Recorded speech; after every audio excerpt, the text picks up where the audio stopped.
So as the years have gone on, I've lost the majority of my eyesight, and I knew this was coming. But it doesn't stop me from wanting to be healed. So I decided, well, let's just ask for it. The Bible tells us if you don't ask, you won't receive.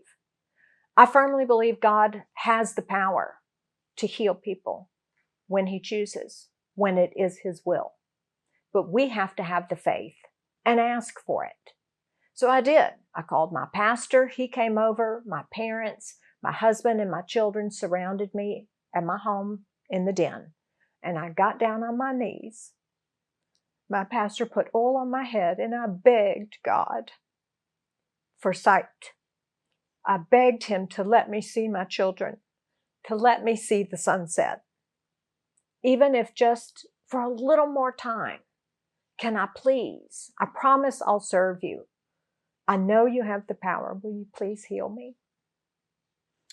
Service was over. We all went to bed. The next morning, my middle son, he's maybe about 10 years old, came running to my bedside, and he shook me awake and he said, "Mama, Mama, can you see? Did He do it? Did He heal you?" Well, I knew the minute I opened my eyes that God's answer was no. It was not only a no, it was a now get up and praise me anyway. Get up and thank me for what you can see today. Get up and walk by faith and not by sight. And that's when I had to learn to pick up this cane. And I had to learn to do that. I had to put it in front of me and swing it side to side and follow behind it. And that's when my life took on really a very different attitude about it. You know, my cane only works when I put it out in front of me.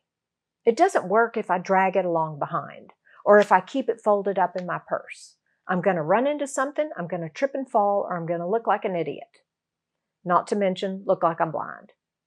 So I have to unfold it, get over my pride, put it out in front of me, swing it back and forth, use it like I've been taught, and confidently walk. Take the next step. And that's how my relationship with Jesus began to really grow. I have to take Him just like this cane and put Him out in front and walk behind Him. He says, follow me, not lead. Don't take Jesus and drag Him along behind you. It's not going to work. You have to have faith just like I do for my cane. And it's putting it out in front, swing it wide, and walk by faith, not by sight. My husband actually has grown to love the cane. We went to the mall shopping one Christmas, and it is jam-packed. There are people all over, and we can just barely walk through. And he leans over and whispers in my ear, "Swing the stick." And I take that cane and I start with a really wide arc, and people will part like the Red Sea. And I learned the power of the cane. If you swing it big enough, people will get out of your way and just let you go. And that just gave me strength. And yes, people watch me walk, and that's okay. I decided I'm going to give you something great to look at. I'm going to make you wonder, how does she do that? And she does it in high heels. Because God expects us to walk behind Him in the best of our abilities, without excuse, without playing the victim, and be strong about it. And that's what I do. And that's what this cane reminds me of. Every time I unfold it, God's expectation for me is to follow behind Him. And that's how I walk by faith and not by sight.